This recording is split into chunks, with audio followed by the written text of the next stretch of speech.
Good morning, everybody. Good morning. We've shifted a little again. We're kind of changing some stuff around for our podcast live stream room. So if it looks a little different this morning, you're not going crazy. And Yeah. also, if you're trying to figure out if this is Gabby or not, you're not going crazy. It's true. Mick's filling in this morning. So And to be fair, when it's landed on my time the last month or two, Yeah. I have not been around. It's, yeah, maybe people aren't So, even sure what the hey schedule guys, is even. so more. I'm Mick. I'm new here. So we're happy to be here with y'all this morning. We're gonna go ahead and start with a question to kind of give y'all some time to think about it, and then we'll talk about some upcoming events. But our question for you this morning is there a childhood location or a place that you'd like to revisit if you could? Where would that be, or why would that be the place that you'd want to go? So be thinking about that, but some stuff that's upcoming. So this Sunday we started Missions Impact. Yeah. That's a big, lots of stuff going on. It's extended, so it's going to be a lot longer this year. Give us some more time to go through a lot of the stuff that's happening. Yeah, and I would say when we talk about it being longer, it's not like we're trying to extend it. It's simply we're just trying to enjoy it a little bit, sit with it for just another week or two. So Yeah. it's not extravagantly longer or anything, but I think it'll be good for us to be able to showcase our partners and speak more into it, and then also give you time and space to kind of pray and consider and think the ways that you can serve in missions this year. Yeah. That'll be good. I'm excited to see kind of how that shifts and how it goes, and get to experience, hopefully, like you said, a longer period. Get to spend just more time with it would be really nice. So we've started that. You'll see more each week and some stuff that's going on throughout the week and on Sundays. They should have got their mail outs. They Yes. gotta mail out and all that. So Yep. things are. And then this week we have Maxwell's. Yeah, so this Sunday, make sure you get your tickets today. So today is the last day to get your tickets. You'll be able to show up Sunday night and get the tickets, but they will be kind of the normal cost of Maxwell tickets. If you go to the app today and sign up, they're $10 per person, but you have to get them today, and then you can pick them up on Sunday. So if you're going to be there, go ahead and grab your tickets, and then you can pick them up on Sunday. I have an idea. Yes. If you don't choose to go or cannot attend Maxwell's, buy 3, 4, 5 tickets and hand them off as gifts. Just on hand 'em Sunday. up. Yeah, that's not a bad idea. It'll be good, and I'm sure we'll have some spare people that just show up kind of needing some tickets. So Yeah.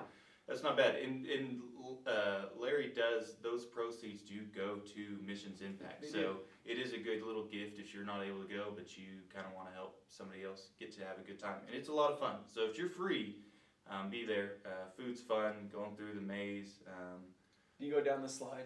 I have gone down the slide. I'm not sure. Zacharine's kind of getting older now. Or you might have to go with her. We might need to go with her. And She Dad needs to loves go. slides. Oh, yeah. So Alright. it's good. It's good. But I try to get Tara to go with me, but she.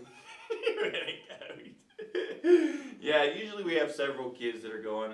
Inevitably, there'll be some high school kid that tries to surf down, and then the rug gets caught, and then they go tumbling. But no one's died yet, so it's a good time. But yeah, that Maxwell's will be this Sunday. Make sure to get your tickets. That'll be a lot of fun. And then we have a barn dance coming up this Friday if you're wanting to be a part of that. That information's also on the app. Kenneth Shepard's hosting that, so if you're interested in participating that Friday night, that is adult only, so go on the app and get those details. That'll be a good time too. I think that's everything coming up for now. Yeah, I mean it's a fall, so make sure you read your bulletins and get on the app because there's a lot going on. Yeah. It's good stuff. So, unless you want to start, Mick, I was going to share kind of Please what do. since I'm Yeah, the one I'd that love to kind of hear. came up with this question. So I was going to go, I've kind of like an either or, but it's the same kind of genre. I would like to go to either of my grandparents' houses when I was growing up. So, Okay, yeah. So both of them have passed away and they no longer live there, but I have an uncle there and we just really don't ever go visit them. So I wouldn't mind going, and they call it the Hill. Going up on the hill would be really fun. Where was this at? It's outside. Both of them were like outside of Portales, New Mexico. Gotcha. Portales itself, No one's like, I want to go to Portales kind You of should thing. have said that. You should have started off with that. Portales, New Everybody would be Mexico, like, man. what? If you've never been, you will be shocked. Shocked is a good word. Shocked is a very But good word. they both lived on kind of farmsteads, and so one of them would be on my mom's side, her parents' house. We at least have an uncle there, but then on my dad's side, they had to sell their place and move for like assisted living after my grandfather passed away. So being able to go back out there, because that's where like the Christmases and the Thanksgivings, like all of those family memories are out at those places, going around and just walking the fields and playing with that stuff. I'd love to be able to go out there again and just kind of explore like when I was a little kid. That'd be fun. Yeah. So, what about you? Well, I was spoiled. I grew up in California. Say what you will about California, but some of the most beautiful places in the United More States. beautiful than Portales? Barely. Yeah. So it is hard to name all the places I'd love to go back. I'd love to go back and see Tahoe, Lake Tahoe. Oh yeah.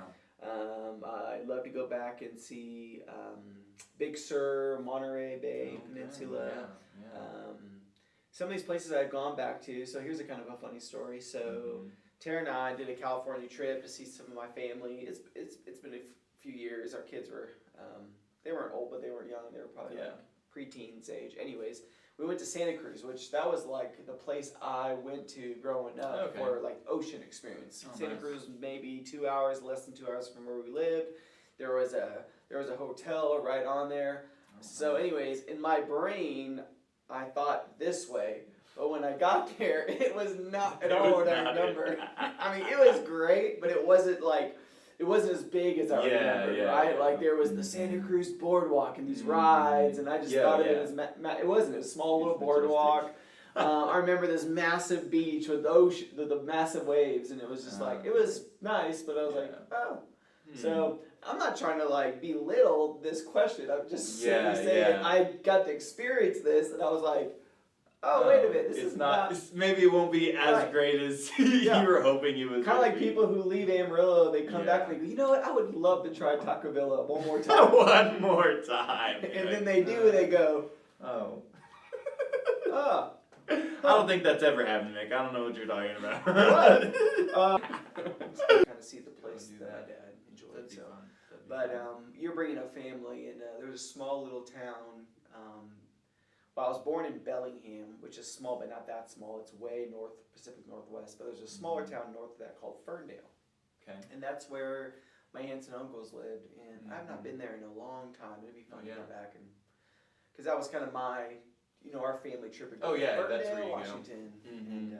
and spend time with the aunts and uncles and cousins. But I can't remember who I was talking with the other day, but for Easter we did my great aunts, and they were talking about how Easter they would go to their great aunts, and I was like, I guess people are just going to their great aunts for Easter and then grandparents, but it was fine that we both had our great aunts was a place that we go, and again it was another farmstead, and we go Easter egg hunting, and like they had an old railroad car that was out there and stuff, and so it was a lot of fun. My grandpa used to smoke, not towards the end of his life, but I remember growing up he smoked pipe tobacco. Yeah, that's how both of my grandparents. In the Pacific Northwest at the time, I'm not sure this is true now. You could burn trash. I remember. Trash in the Pacific Northwest where we were.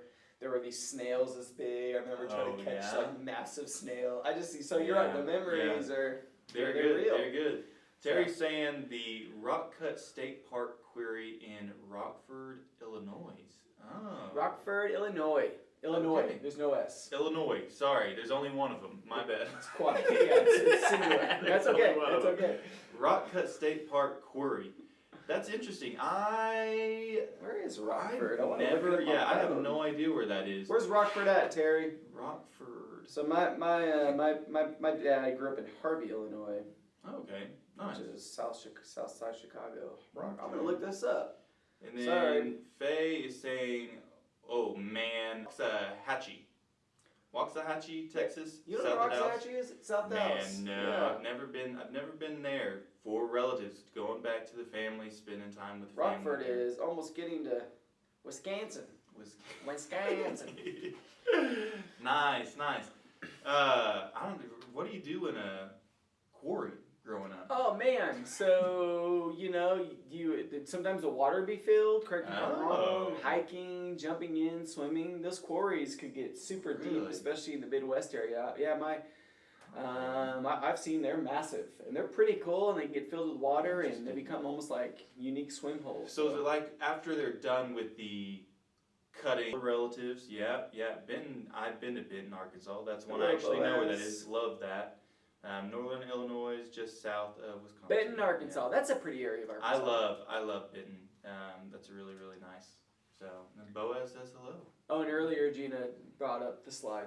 I don't know if Oh you yes, comment. the slide. Gina, I expect to see you on the slide. We can go down together. I bet you could get Laney to do it. Yeah, that's not, we can have a time where we maybe go a little slower for some of us that don't need to be flying down that slide as fast. So. All right, what are we doing this morning? Let's shift. We're gonna be in Psalm 34 this morning.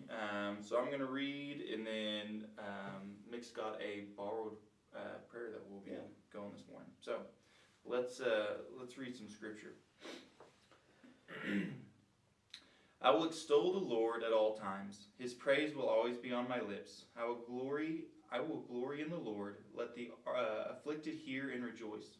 Glorify the Lord with me. Let us exalt his name together. I sought the Lord, and he answered me. He delivered me from all my fears. Those who look to him are radiant. Their faces are never covered with shame. This poor man called, and the Lord heard him. He saved him out of all of his troubles. The angel of the Lord encamps around those who fear him, and he delivers them. Taste and see that the Lord is good. Blessed is the one who takes. Those who fear him lack nothing. The lions may grow weak and hungry, but those who seek the Lord lack no good thing. Come, my children, listen to me. I will teach you the fear of the Lord. Whoever of you loves life and desires to see many good days, keep your tongue from evil and your lips from telling lies. Turn from evil and do good. Seek peace and pursue it. The eyes of the Lord are on the righteous, and his ears are attentive to their cry. But the face of the Lord is against those who do evil, to blot out their name from the earth. The righteous cry out, and the Lord hears them. He delivers them from all their troubles. The Lord is close to the brokenhearted, and saves will rescue his servants. No one who takes refuge in him will be condemned. It's good. Yeah. It's a good song too. Yeah. There's a couple in there. If Kevin was here, he'd sing some of those for us. I feel like he can't resist when he gets into stuff like that. When he hears a song, yeah. Shout out to Kevin for that one. All right, our borrowed prayer this morning comes from Every Moment, Volume 1. I don't know if you've ever seen this book before. I encourage you to purchase that. Volume 1 is kind of more randomized and has various borrowed prayers. Volume 2, though, it's really good for individuals who've experienced loss and grief and suffering because it's more of a lament one. And in fact, that book I gave it to my dad months before his passing. Oh, really? And, he had it right by his bedstand. Nice. So it's a good book. But anyways, the reading this morning comes from Every Moment, and this is titled A Liturgy for Ritual of Morning Coffee. Ritual. So you may have your cups of coffee, you may not, but may the words here find meaning and hope for you this morning. So let's pray this, and then after this, we'll just be done. Yep. So you guys have a good week, the rest of the week, and we appreciate all of you guys. Glad you're here with us. So let's read this, and we'll close this out with this. Meet me, O Christ, in the stillness of morning. Move me, O Spirit, to quiet my heart. Mend me, O Father, from yesterday's harms. From the discords of yesterday, resurrect my peace.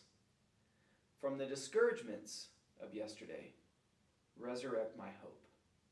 From the weariness of yesterday, resurrect my strength.